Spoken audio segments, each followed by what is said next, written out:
राधे राधे दोस्तों, कैसे हैं आप सब। हमारी यूट्यूब चैनल में आपका स्वागत है। दोस्तों, आज ही इस वीडियो में हम आपको शरद पूर्णिमा की कथा और महत्व बताएंगे। दोस्तों, अश्विन मास की पूर्णिमा को शरद पूर्णिमा कहा जाता है। धर्मशास्त्रों के अनुसार इसे कोजागर पूर्णिमा भी कहा गया है। पुराणों के अनुसार शरद पूर्णिमा की रात भगवती महालक्ष्मी रात्रि में यह देखने के लिए घूमती हैं कि कौन जाग रहा है। जो व्यक्ति शरद पूर्णिमा की रात्रि को जाग रहे होते हैं, महालक्ष्मी उनका कल्याण करती हैं। और जो व्यक्ति शरद पूर्णिमा की रात्रि को सो रहे होते हैं, महालक्ष्मी उनके घर नहीं ठहरती। महालक्ष्मी को जागृति यानी कि कौन जाग रहा है कहने के कारण ही इस व्रत का नाम कोजागर व्रत पड़ा है। इस दिन व्रत रख माता लक्ष्मी का पूजन करने का विधान है। शरद पूर्णिमा पर माता लक्ष्मी के साथ भगवान विष्णु, भगवान शिव और गज पर बैठे हुए देवराज इंद्र की पूजा भी की जाती है। शरद पूर्णिमा पर चंद्रमा की पूजा करने का भी विशेष विधान है।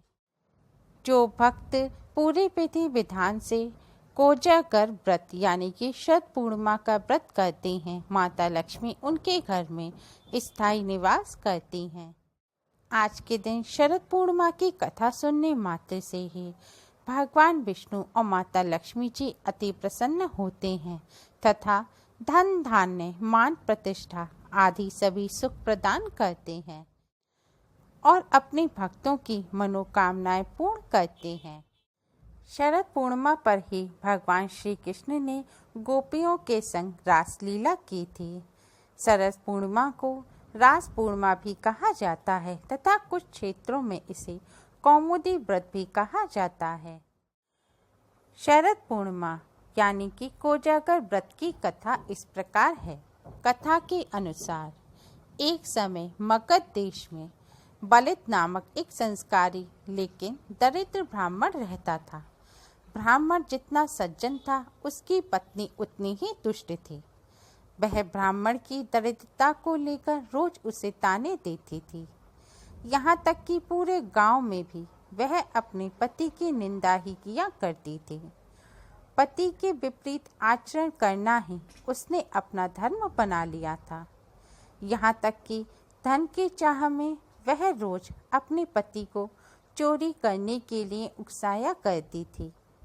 एक बार श्राद्ध के समय ब्राह्मण की पत्नी ने पूजन में रखे सभी पिंडों को उठाकर कुएं में फेंक दिया। पत्नी की इस हरकत से दुखी होकर ब्राह्मण जंगल में चला गया, जहां उसे नाग कन्याएं मिली। उस दिन अश्विन मास की पूर्णिमा थी। नाग कन्याओं ने ब्राह्मण को रात्रि जागरण कर लक्ष्मी जी को प्रसन्न करने वाला कोजागर व्रत करने को कहा। ब्राह्मण ने विधि विधान पूर्वक कोजागर व्रत किया। शरद पूर्णिमा की रात्रि को जब माता लक्ष्मी घूमते हुए ब्राह्मण के पास आई तो उन्होंने देखा कि ब्राह्मण रात को जाग रहा है और जागकर माता लक्ष्मी जी का पूजन कर रहा है। इससे माता लक्ष्मी जी बहुत प्रसन्न हुईं। इस व्रत के प्रभाव से ब्राह्मण के पास अतुल धन संपत्ति हो गई। भगवती लक्ष्मी की कृपा से उसकी पत्नी की बुद्धि भी निर्मल हो गई और वे दंपति सुखपूर्वक रहने लगे। शरद पूर्णिमा की एक और पौराणिक व प्रचलित कथा है। उस कथा के अनुसार एक साहूकार को 2 पुत्रियां थीं। दोनों पुत्रियां पूर्णिमा का व्रत रखती थीं, लेकिन बड़ी पुत्री पूरा व्रत करती थी और छोटी पुत्री अधूरा व्रत करती थी। इसका परिणाम यह हुआ कि छोटी पुत्री की संतान पैदा होते ही मर जाती थी। उसने पंडितों से इसका कारण पूछा तो उन्होंने बताया कि तुम पूर्णिमा का अधूरा व्रत करती थी, जिसके कारण तुम्हारी संतान पैदा होते ही मर जाती है। पूर्णिमा का व्रत विधि पूर्वक करने से तुम्हारी संतान जीवित रह जाएगी। उसने पंडितों की सलाह पर पूर्णिमा का व्रत विधि पूर्वक किया। बाद में उसे एक लड़का पैदा हुआ जो कुछ दिनों बाद ही फिर से मर गया। उसने लड़के को एक पाटे पर लिटाकर ऊपर से कपड़ा ढक दिया। फिर बड़ी बहन को बुलाकर लाई और बैठने के लिए वही पाटा दे दिया। बड़ी बहन जब उस पर बैठने लगी तो उसका लहंगा बच्चे को छू गया। बच्चा लहंगा छूते ही रोने लगा।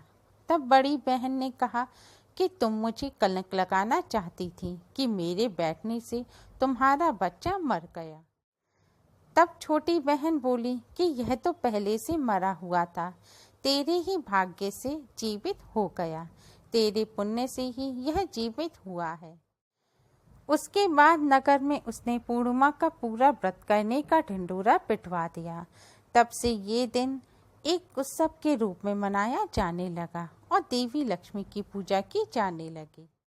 आज के दिन कोजागर व्रत शरद पूर्णिमा की इस कथा को सुनने मात्र से ही भगवान विष्णु और माता लक्ष्मी जी की विशेष कृपा प्राप्त होती है। घर में सुख शांति और धन संपदा आती है। भगवान विष्णु माता लक्ष्मी जी अपने भक्तों की मनोकामनाएं पूर्ण करते हैं। अगर आपको हमारी ये वीडियो पसंद आई हो तो लाइक करना ना भूलें। हमारी इस वीडियो को अपने फ्रेंड्स और रिश्तेदारों में ज़्यादा से ज़्यादा शेयर करें, जिससे वह भी इसका लाभ उठा सकें। और हमारी और भी वीडियोस के लिए हमारे चैनल को सब्सक्राइब करना ना भूलें। Thanks for watching. Radhe Radhe.